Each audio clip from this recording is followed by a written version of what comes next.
Olá, já estamos de volta com o programa Arena do Futuro, esse programa que tem sido uma bênção na vida de cada um de nós. Bem, hoje estamos falando sobre o pecado imperdoável, a blasfêmia contra o Espírito Santo. Antes da gente prosseguir, eu quero lembrá-lo que nós temos um curso bíblico, um DVD maravilhoso que está à sua disposição. Nós enviaremos de graça para sua casa, é só você mandar um e-mail para a gente, arenadofuturo@novotempo.org.br. E também você pode visitar o nosso site, o site da Novo Tempo e o nosso blog, novotempo.com/Arena do Futuro. E ainda nos seguir no Twitter, @Arena do Futuro é o nosso Twitter, tá legal? Agora sim, vamos colocar o DVD aqui e vamos prosseguir nesse estudo maravilhoso.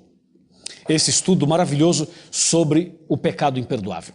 No bloco anterior, eu terminei falando de Efésios capítulo 4, versos 30 e 31. Eu quero chamar a sua atenção um pouco mais para esse terceiro passo. O terceiro passo em direção ao pecado imperdoável. Estou abrindo a Bíblia aqui de novo. Efésios 4, 30 e 31. Confira comigo outra vez. E não entristeçais o Espírito de Deus, no qual fostes selados para o dia da redenção. Esse texto diz que o Espírito Santo pode se entristecer. Por quê? Porque ele fala, ele toca, ele insiste, ele fala outra vez, ele fala uma semana, um ano, a vida toda ele está falando com você. E chega uma hora que a pessoa vai resistindo. Ou seja, a pessoa não quer nada com nada. E o Espírito Santo se entristece, porque ele sabe que a pessoa que está fazendo isso está indo a passos largos para o fogo e o enxofre depois do milênio. Ou seja, a pessoa está caminhando para a perdição. E Deus ama as pessoas e quer salvá-las. O Espírito de Deus trabalha dia e noite para salvar as pessoas. O Espírito Santo trabalha o tempo todo para convencer a pessoa do pecado, da justiça e do juízo. E se a pessoa vai resistindo, o Espírito Santo se entristece, obviamente. Agora, aqui em Efésios tem uma lista de coisas, uma lista parcial, obviamente, de coisas que entristecem o Espírito Santo. Quer ver? Efésios 4, 31. Ouça. Longe de vós toda amargura. Faz a listinha aí. Amargura. Longe de vós toda amargura, vírgula, e cólera, vírgula, e ira, vírgula, e gritaria, vírgula, e blasfêmia, e bem assim toda malícia. São 6 itens nessa lista. Nessa lista, no verso 31, nós encontramos 6 palavras que revelam mais ou menos, para você ter uma ideia, mais ou menos do que é que entristece o Espírito Santo. O primeiro da lista é amargura. Sabe uma pessoa amarga? Uma pessoa que reclama de tudo. Se chove, ela reclama. Se não chove, reclama. Se está frio, reclama. Se está calor, reclama. Se está trabalhando, ganha pouco. Se não está trabalhando, é uma miséria. Entendeu? A pessoa reclama de tudo. Se está solteiro, está reclamando. Se casou, não está bom o casamento. Nunca está bom, nunca. Então, a Bíblia diz assim, ó, toda amargura, pessoa amarga, uma pessoa infeliz, ela se torna uma pessoa blasfema. Porque está sempre reclamando. Você conhece alguém assim? É incrível isso. Mas não seja você assim. Toda amargura, diz o verso 31. E o que mais? Toda cólera e ira. Cólera e ira aqui estão basicamente juntos. Uma pessoa irada. Uma pessoa revoltada. Revoltada com tudo, com a vida. Sabe, a ira não vem de Deus. Você sabe quem é o pai da ira? Quem é que vive irado o tempo todo? Eu vou lhe mostrar. Aliás, o diabo é tão sujo que esse negócio de irado virou gíria. E virou um negócio interessante. Fala, isso aqui é irado. Já viu esse negócio? Isso é irado, irado. Quer dizer, ele pegou uma palavra que tem um significado horroroso e aplicou como uma coisa interessante, de jovem, coisa moderna, pessoal, não sei o quê. Percebe como o diabo inverte as coisas? Mas eu quero te mostrar aqui quem é que vive irado o tempo todo. Veja Apocalipse 12, 17. Irou-se o dragão contra a mulher. Esse é o que está irado. E não é coisa boa, tá? É o capeta. Esse aqui está irado. E a Bíblia diz lá em Efésios, claramente para a gente, em Efésios, que a cólera e a ira entristecem o Espírito Santo. Pegou? A cólera e a ira entristecem o Espírito Santo. A amargura, a cólera, a ira. E na sequência tem gritaria. E essa gritaria você pode entendê-la da seguinte maneira: a gritaria em casa, a gritaria na igreja. Sim, Senhor. A gritaria entristece o Espírito Santo. Deus não é surdo, meu amigo. E essa gritaria em casa, essa desavença, essa discussão toda, isso não agrada a Deus. Isso entristece o Espírito Santo. E o que dizer dessas gritarias que tem nas reuniões religiosas por aí? Às vezes a gente passa em frente a uma reunião e a gritaria é tão alta e tão forte que se você não olhar bem, você vai dizer assim: o que está acontecendo aqui? É algo assustador. Aliás, esse é um fator que afasta as pessoas das igrejas. Essa gritaria. Se fosse obra do Espírito Santo, iria agregar, não é verdade? Iria atrair as pessoas. Mas, na verdade, esse tipo de gritaria afasta as pessoas da igreja e da comunhão até com Deus. É o que diz aqui no verso 31. Você viu? Está no verso 31. Diz: toda gritaria, e diz mais, e blasfêmias, e assim toda malícia. Sabe que a blasfêmia, ela está intimamente ligada com a ideia da pessoa tentar tomar o lugar de. Por exemplo, o anticristo produz blasfêmias. Por quê? Porque ele quer tomar o lugar de Cristo. Entende? A besta do Apocalipse é blasfema. Por quê? Porque quer tomar o lugar de Cristo. Satanás é o maior blasfemo que existe, porque quis tomar o lugar de Cristo.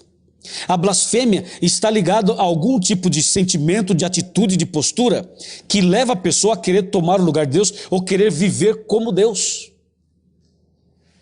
E quando uma pessoa está em pecado e não se arrepende, o Espírito toca, Deus fala, a palavra de Deus é aberta, a pessoa entendeu, mas ela não se arrepende, não se arrepende, não se arrepende, querendo ou não, consciente ou inconscientemente, essa pessoa está blasfemando, porque ela está dizendo, sem dizer uma palavra, com a sua atitude, dizendo o seguinte: não, isso aí eu não preciso disso. E dessa maneira é blasfêmia.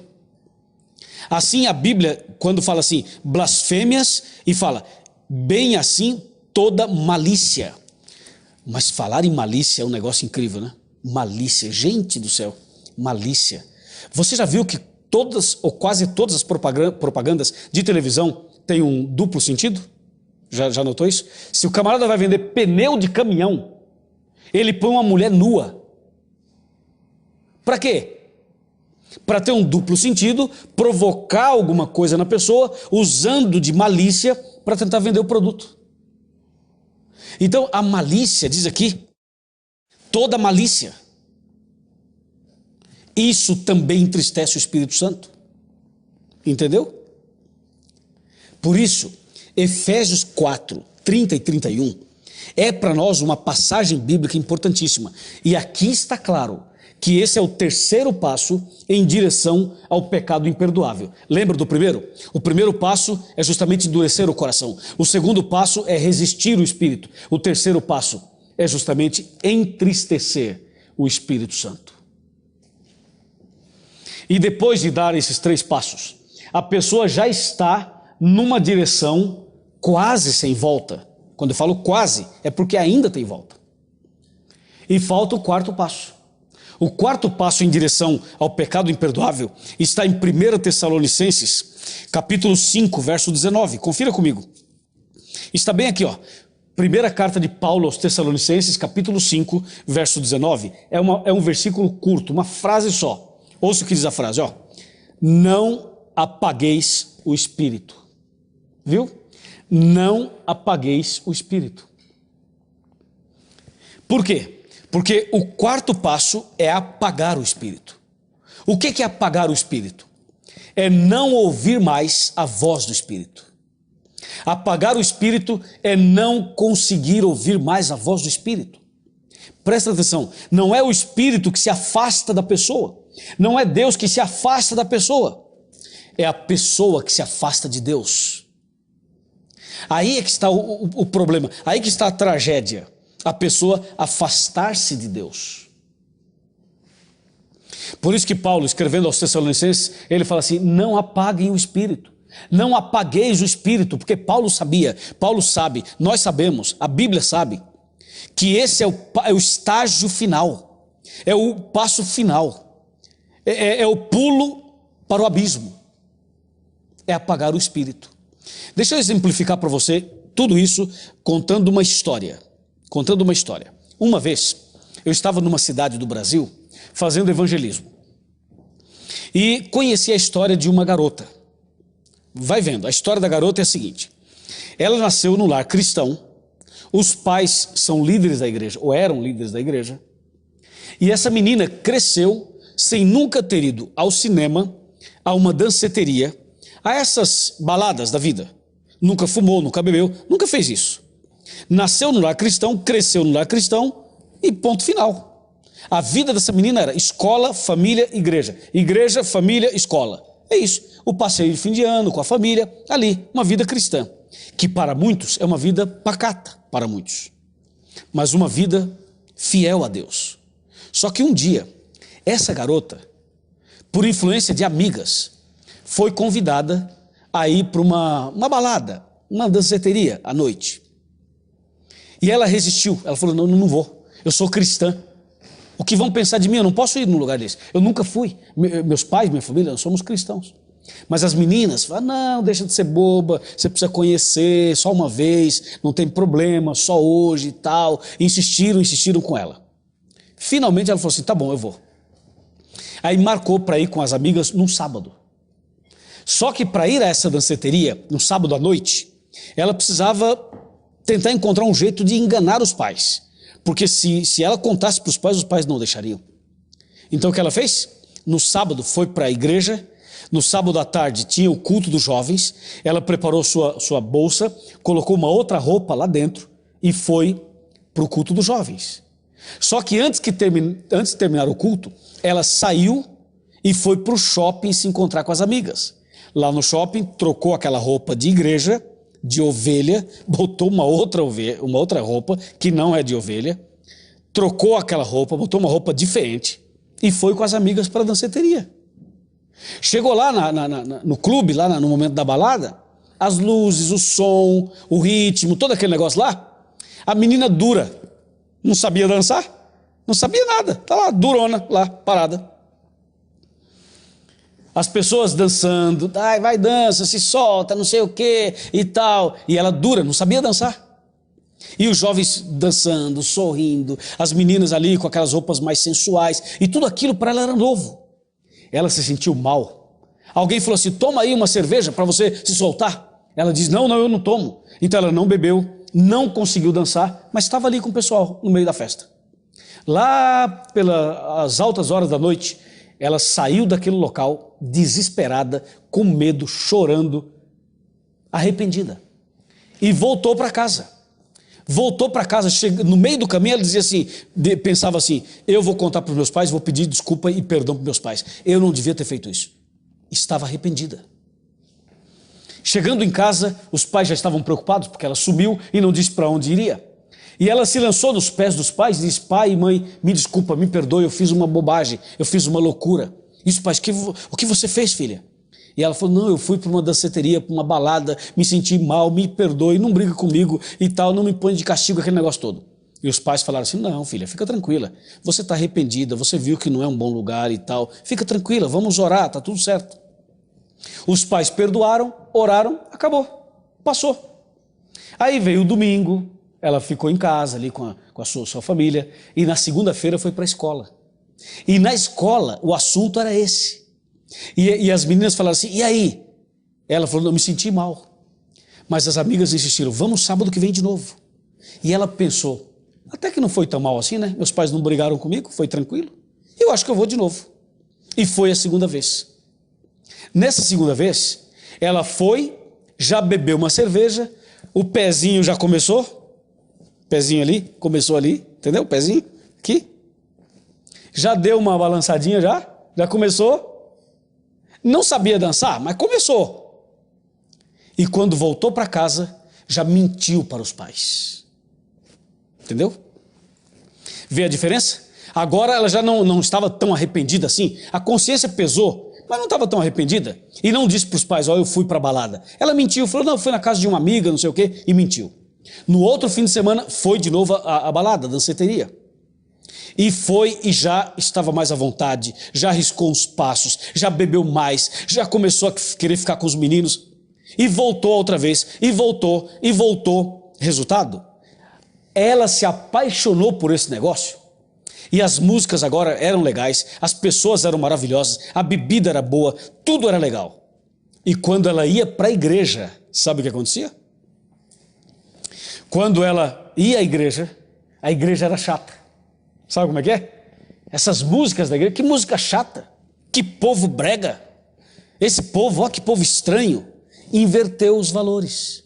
Ou os valores se inverteram, melhor dizendo. O que antes era horrível passou a ser legal. E o que era legal passou a ser horrível. As músicas da igreja passaram a ser chatas. E as músicas mundanas passaram a ser legais. Mudou sua cabeça. Mudou seu coração. Resultado, ela abandonou a igreja. Porque a igreja perdeu sentido para ela. Deixou de ler a Bíblia, deixou de orar, deixou de cantar hinos. Abandonou tudo. Esse foi o problema dela. E sabe o final da história? Deus falava com ela. O Espírito Santo falava com ela. Mas ela não queria ouvir mais. Não quis saber mais. E foi exatamente dentro desse contexto, nessa época, que eu conheci essa menina e conheci os seus pais e conheci sua família. Os pais já estavam preocupadíssimos, angustiados para tentar resolver o problema, mas não sabiam como fazer. Claro, o tempo passou, essa garota se arrependeu, voltou para a igreja, está na igreja até hoje. Mas eu estou contando essa história para você entender como que é o pecado imperdoável. Os passos. Ela se arrependeu, não cometeu o pecado imperdoável, mas deu alguns passos. Assim acontece na vida cristã de quase todo mundo. Algum dia na vida você endurece o coração. Alguma vez na vida você resiste à voz de Deus. Algum momento na vida você entristece o espírito. Algum momento da vida você dá 1 passo, 2 passos, 3 passos. E hoje você deve estar pensando, Pastor Luiz, será que eu cometi o pecado imperdoável? Será que eu fui longe demais? Quando a pessoa dá 1 passo, 2, 3 passos, vai chegar uma hora que a consciência não acusa mais. A consciência não pesa mais. Dá para você me entender? Imagina aquela família que morava no interior, bem no interior, um lugar tranquilo. À noite só escutava o grilo só. E os sapos na lagoa. Era uma noite tranquila para dormir. Essa família saiu do interior, veio para a cidade grande e foi morar ao lado da linha do trem. Lembra dessa história? Ao lado da linha do trem. Na primeira noite que o trem passou, a família inteira acordou. Não estavam acostumados com o barulho do trem. Na segunda noite o trem passou, todo mundo acordou. Aquela semana eles não dormiram. Na semana seguinte o trem passou, eles ouviam o barulho do trem, acordavam, viravam do outro lado e dormiam de novo. Na terceira semana o trem passava, eles ouviam lá longe o barulho do trem, mas não acordavam mais. Na quinta semana em diante, eles nem sequer ouviam mais o barulho do trem. O que aconteceu? O trem não passava? Passava. A linha não estava lá? Estava lá. Estava tudo igual. E por que não ouviam mais? Porque se acostumaram com o barulho do trem. Amigo e amiga, o problema de endurecer o coração, de resistir o espírito e de entristecê-lo é justamente esse. É a pessoa não ouvir mais a malignidade, não entender mais que o pecado é maligno e não ouvir mais a voz de Deus. São duas coisas. A pessoa achar que aquele pecado não é tão pecado assim, entendeu? Que a malignidade não é tão maligna assim e que a voz de Deus já não alcança mais o coração dela. Esse é o problema. E por isso a pessoa chega num estágio em que ela, sem perceber, vai apagando o espírito, vai apagando, apagando, apagando. E o resultado é que a pessoa poderá cometer o pecado imperdoável. Aí vem uma pergunta: será que você já cometeu esse pecado imperdoável? Ou será que não? Quer saber a resposta? Vamos fazer o seguinte: eu vou fazer o intervalo agora e depois do intervalo eu volto com você para falar sobre o quarto passo e a solução preventiva para o problema. Tá bom? Até já.